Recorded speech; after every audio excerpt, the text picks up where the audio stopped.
कभी सोचा है कि एक जबरदस्त सेल्स पिच के पीछे असल में होता क्या है? आज हम ठीक यही करने वाले हैं। पर्दे के पीछे झांकेंगे और एक असली सेल्स ट्रेनिंग डॉक्यूमेंट को डीकोड करेंगे। देखिए, ये सिर्फ बेचने की बात नहीं है। यह है साइकोलॉजी, स्ट्रैटेजी और एक बहुत ही बारीकी से बनाए गए प्रोसेस की कहानी। तो चलिए इस प्लेबुक के पन्ने पलटते हैं। तो आगे हम क्या-क्या देखने वाले हैं?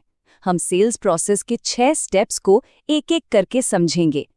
सबसे पहले ये देखेंगे कि कैसे अनजान लोगों को कस्टमर बनाया जाता है।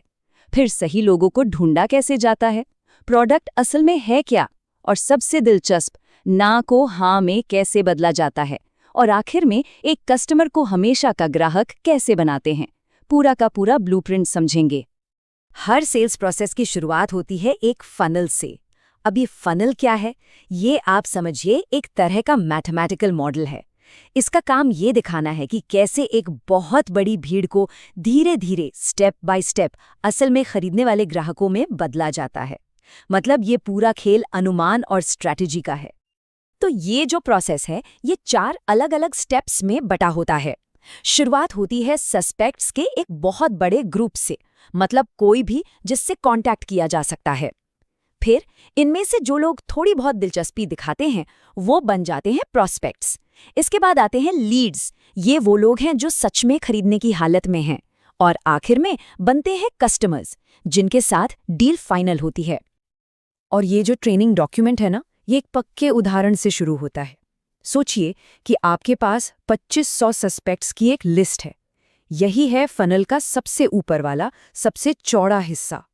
सारा खेल यहीं से शुरू होता है। लेकिन जाहिर सी बात है, हर कोई तो इंटरेस्ट नहीं दिखाएगा। इस मॉडल के हिसाब से उन 2500 लोगों में से सिर्फ 20% लोग ही आगे बात करने में दिलचस्पी दिखाएंगे। तो हुआ क्या? लिस्ट सीधी 2500 से घटकर 500 प्रोस्पेक्ट्स पर आ गई। इससे ये साफ हो जाता है कि ये पूरा प्रोसेस डेटा और नंबर्स पर टिका है। और फनल यहाँ रुकता नहीं, ये और भी छोटा होता जाता है। उन 500 प्रोस्पेक्ट्स में से भी डॉक्यूमेंट का अंदाजा है कि सिर्फ 30% लोग ही असल में खरीदेंगे। मतलब 2500 लोगों की शुरुआती लिस्ट से आखिर में मिले सिर्फ 150 कस्टमर। ये तो सिर्फ 6% का सक्सेस रेट हुआ। तो सबसे बड़ी सीख क्या है? सेल्स कोई किस्मत का खेल नहीं है, ये पूरी तरह से कैलकुलेटेड मैथ है। सवाल ये है कि ये 2500 लोग आए कहाँ से? मतलब फनल को भरने के लिए एक्टिवली इनकी तलाश तो करनी पड़ेगी ना।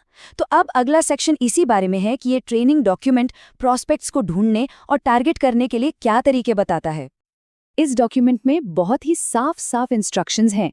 जैसे अगर लोकल लेवल पर पहुंचना है तो जस्टाइल का इस्तेमाल करके डॉक्टर्स, सीए जैसे प्रोफेशनल्स को टारगेट करो। लेकिन जब बात आती है हाई वैल्यू कस्टमर्स की, जैसे एचएनआई और एनआरआई, तो स्ट्रैटेजी बदल जाती है। क्यों? क्योंकि उन तक सीधे पहुंचना आसान नहीं होता। इसलिए उनके लिए ईमेल मार्केटिंग और लिंक्डइन जैसे टूल्स का इस्तेमाल होता है। ठीक है, तो प्रोस्पेक्ट्स तो मिल गए। अब सवाल है कि उन्हें बेचना क्या है। इससे पहले कि हम पिच की कला को समझें, पहले प्रोडक्ट को समझ लेते हैं जो इस पूरी स्ट्रैटेजी के सेंटर में है, जीवन लाभ प्लान। तो ये जो प्लान है ये 3 अलग अलग ऑप्शंस में आता है। जैसा कि इस टेबल में दिख रहा है, तीनों में पॉलिसी का टाइम पीरियड और प्रीमियम भरने का टाइम पीरियड अलग अलग है। जैसे एक ऑप्शन है 16 साल की पॉलिसी का, जिसके लिए प्रीमियम सिर्फ 10 साल तक ही भरना है। मतलब 6 साल का प्रीमियम हॉलिडे मिल गया। और यही जो फ्लेक्सिबिलिटी है, ये पिच का एक बहुत ज़रूरी हिस्सा बन जाती है। और ये है इस प्रोडक्ट का सबसे बड़ा सेलिंग पॉइंट। पूरी पिच इसी एक लाइन पर टिकी है। जितना कुल प्रीमियम चुकाया गया, उससे ज्यादा की बीमा राशि मिलती है। ये एक बहुत ही सिंपल लेकिन पावरफुल मैसेज है जो तुरंत किसी का भी ध्यान अपनी तरफ खींच सकता है। चलिए अब आते हैं सबसे मजेदार हिस्से पर, ऑब्जेक्शन हैंडलिंग। मतलब जब कोई ना कहे तो क्या करना है।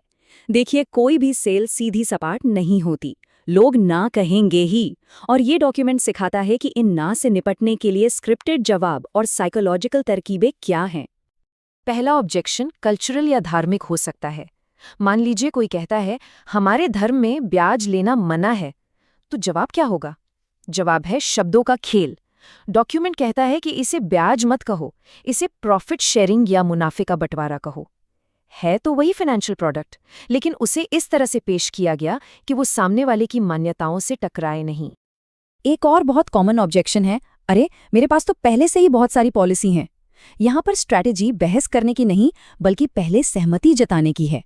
पहले तारीफ कीजिए, ये तो बहुत अच्छी बात है कि आप इंश्योरेंस की अहमियत समझते हैं, और फिर एक इमोशनल कहानी बनाकर एक शक पैदा कर दीजिए, ताकि उन्हें लगे कि जो है वो शायद काफ़ी नहीं है। और इस शक को और गहरा करने के लिए एक बहुत पावरफुल कहानी का इस्तेमाल होता है, एक कार एक्सीडेंट की कहानी, जिसमें एक बड़ी कंपनी का अधिकारी पीड़ित को एक ब्लैंक चेक देता है। ये सवाल लॉजिक पर नहीं, सीधा इमोशंस पर असर करता है।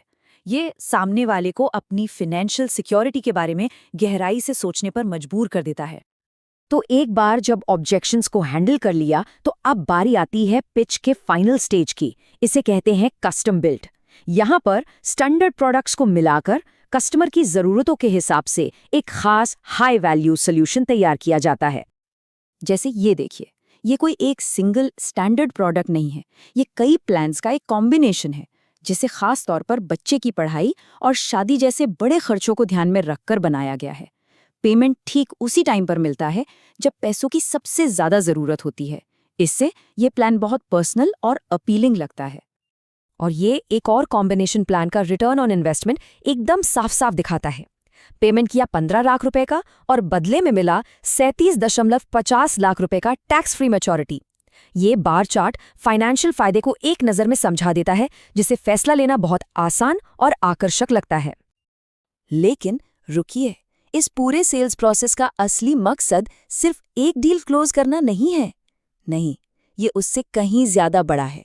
इसका असली मकसद है भविष्य के बिजनेस के लिए एक ऐसा सोर्स तैयार करना जो अपने आप चलता रहे।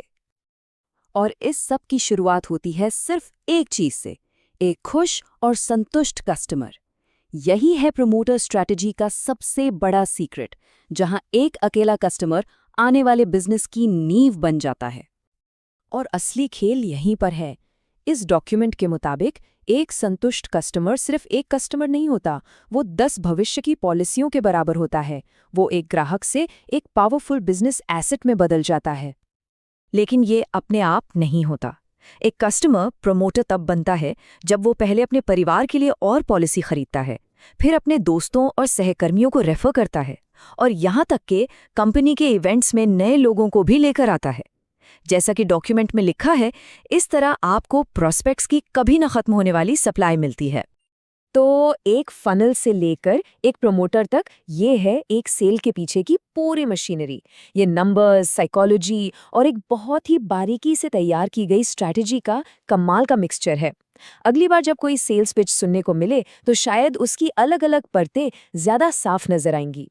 तो सवाल वही है, अब अगली पिच में